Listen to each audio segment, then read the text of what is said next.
অবশেষে মিস্ত্রি পেয়ে গেল মুখোশধারী অনামিকার ছদ্মবেশ ধরা পিয়ার। পুরনো ডকুমেন্ট পেপার, সেই পেপার গুলো অর্জুন আর মিস্ত্রি যাচাই করে জানতে পারবে মুখোশধারী অনামিকার ছদ্মবেশ ধরা পিয়ার আসল পরিচয়। আর দিকে মুখোশধারী অনামিকার ছদ্মবেশ ধরা পিয়া তার রুমে তার পুরনো ডকুমেন্ট গুলো খুঁজে না পেয়ে একদম পেরেশান হয়ে যায় এবং সেটা ভাবে এর মানে কুত্তার মুখে আমি যে কাগজটা দেখেছিলাম সেই কাগজটাই আমার ডকুমেন্ট পেপার ছিল। আর এর মানে হচ্ছে কুত্তাটাকে মিস্ত্রি প্ল্যান করে নিয়ে এসেছিল। মিস্ত্রি তোকে আমি ছাড়বো না। এরপরে অসীনকে দেখে মুখোশধারী অনামিকার ছদ্মবেশ ধরা পিয়া নাটক করে কান্না করতে থাকলে অসীন অনামিকাকে কান্না করতে দেখে অসীন মুখোশধারী অনামিকার ছদ্মবেশ ধরা পিয়াকে বলে, তোমার এই চোখের পানি বলে দিচ্ছে তুমি আমার কাছ থেকে কিছু লুকাচ্ছ, বলো আমাকে অনামিকা কি হয়েছে। তখনই মুখোশধারী অনামিকার ছদ্মবেশ ধরা পিয়া নাটক করে অসীনকে বলে, আমি আপনাকে পেরেশান করতে চাচ্ছিলাম না, তবে আপনি আমাকে জিজ্ঞেস করছেন এই জন্য আমি বলছি। ছোটবেলা থেকে আমি কাজ কাম করে কিছু গয়না কিনে রেখেছিলাম, ওই গয়নাগুলো শুধু আমার পুঁজি ছিল, ওই গয়নাগুলোও চুরি হয়ে গিয়েছে। তখনই অসীন মুখোশধারী অনামিকার ছদ্মবেশ ধরা পিয়াকে বলে, বাড়িতে চুরি হয়েছে, এক্ষুনি চলো পুলিশের কাছে কমপ্লেন জানাতে। তখনই মুখোশধারী অনামিকার ছদ্মবেশ ধরা পিয়া অসীনকে আটকায় এবং সেই সাথে নাটক করে বলে, আমি চাচ্ছি না আমার জন্য আমাদের এই বাড়ির কোন লোক জেলে যাক, তাছাড়া আমার গয়নাগুলো মিস্ত্রি ভাবি চুরি করেছে। মুখোশধারী অনামিকার ছদ্মবেশ ধরা পিয়ার এই কথা শুনে অসীন তো একদম চমকে যায়। এরপর অসীন মুখোশধারী অনামিকার ছদ্মবেশ ধরা পিয়াকে বলে, অনামিকা মিস্ত্রি ভাবি কখনো চুরি করতে পারে না। তখনই মুখোশধারী অনামিকার ছদ্মবেশ ধরা পিয়া বলে, আমার কাছে প্রমাণ আছে। মুখোশধারী অনামিকার ছদ্মবেশ ধরা পিয়া কি তাহলে অসীনকে মিথ্যা প্রমাণ দিয়ে অসীনকে বিশ্বাস করাবে মিস্ত্রি অনামিকার গয়না চুরি করেছে? তো হ্যালো বিয়াস, কেমন আছেন সবাই? আশা করি সকলে ভালো আছেন। সবাই নিয়ে এলাম সেদুরমূল দাবি নেটওয়ার্কের 337তম এপিসোডের সুন্দর একটি এক্সপ্লেনেশন। তাই ভিডিওটির মূল টপিকে ফিরে যাওয়ার আগে আপনারা যারা এখনো আমার ইউটিউব চ্যানেলটা সাবস্ক্রাইব করেন নাই, অবশ্যই আজ আমাকে নিজের ভাই মনে করে চ্যানেলটা সাবস্ক্রাইব করে দিবেন।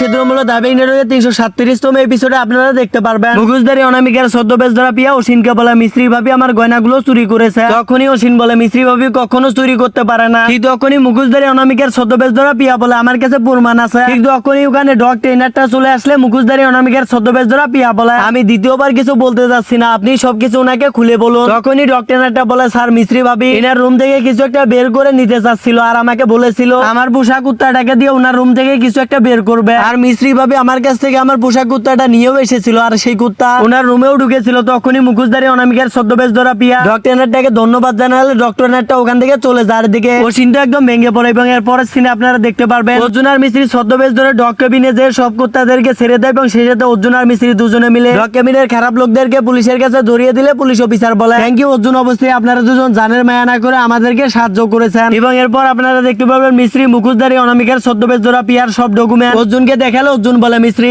আমরা এখন খুব সহজে এই ডকুমেন্ট দিয়ে জানতে পারবো অনামিকার আসল পরিচয়। এরপরে অর্জুন আর মিস্ত্রি পুরনো একটা লাইব্রেরিতে যে মুখোশধারী অনামিকার ছদ্মবেশ ধরা পিয়ার সব ডকুমেন্ট গুলো একটা লোককে দিলে সেই লোকটা অনামিকার সব ডকুমেন্ট গুলো অনলাইনে ঘাটাঘাটি করে দেখে বলা, সরি এই চেহারা এবং এই নামের তো কোনো মানুষই নেই, এর মানে হচ্ছে এই ডকুমেন্ট গুলো নকল। এই কথা শুনে অর্জুন আর মিস্ত্রি তো একদম আশ্চর্য হয়ে যায় এবং সেই সাথে মিস্ত্রি ভাবে অনামিকা আজ পর্যন্ত যা করেছে সবকিছু মিথ্যা ছিল, তবে অনামিকার সত্যটা কি মা। এবং এরপর দৃশ্যে আপনারা দেখতে পারবেন অর্জুনের বাবা প্রতাপ অর্জুনকে বলে, বাবা অর্জুন যতদিন তোমার লাইসেন্স ফিরে না আসছে ততদিন তুমি আমার পেটকুইটা দেখাশোনা করো, এটাই আমি চাচ্ছি, অনেক ভালো হবে। অর্জুন তার বাবার কথা শুনে তার বাবাকে জড়িয়ে ধরলে এদিকে অবস্থিত পরিবার সকলেই তো অনেক খুশি হয়ে যায়। সেটাতে এদিকে আপনারা দেখতে পারবেন মিস্ত্রি বলে, মাতারানী আমাদের এই পরিবারে আর কত লোক আসবে আমাদেরকে ধোঁকা দিতে, বা তুমি আমাকে সাহায্য করো ইয়ামিনীর সত্যটা সবার সামনে নিয়ে আসতে। আর এদিকে অর্জুন তার বাবা প্রতাপকে বলে, বাবা কাল থেকে আমি ফেটকিতে যাবো। তখনই অর্জুনের বাবা প্রতাপ অর্জুনকে বলে, বাবা অর্জুন তোমারই তো ফেটকুই, তোমার যেদিন ইচ্ছা তুমি সেদিন থেকে যাও। ঠিক তখনই অসীন এসে বলে, ফেটকুই শুধু অর্জুন ভাইয়ার নয়। অসীনের একথা শুনে অবস্থিত পরিবার সকলে একদম হতবাক হয়ে গেলে এরপর অর্জুনের বড় দাদি অসীনকে বলে, অসীন তুমি এসব কি বলতেছো? তখনই অসীন বলে, বড় দাদি আমি ঠিক বলতেছি, আপনারা হয়তো ভুলে গিয়েছেন, তাই আমি আপনাদেরকে মনে করে দিচ্ছি এই বাড়ির সন্তান আমি, এই বাড়ি ভেট করি ব্যাংক ব্যালেন্স সবকিছুতেই আমার অধিকার আছে, এজন্য আমার ভাগ আমার চাই। অসীনের একথা শুনে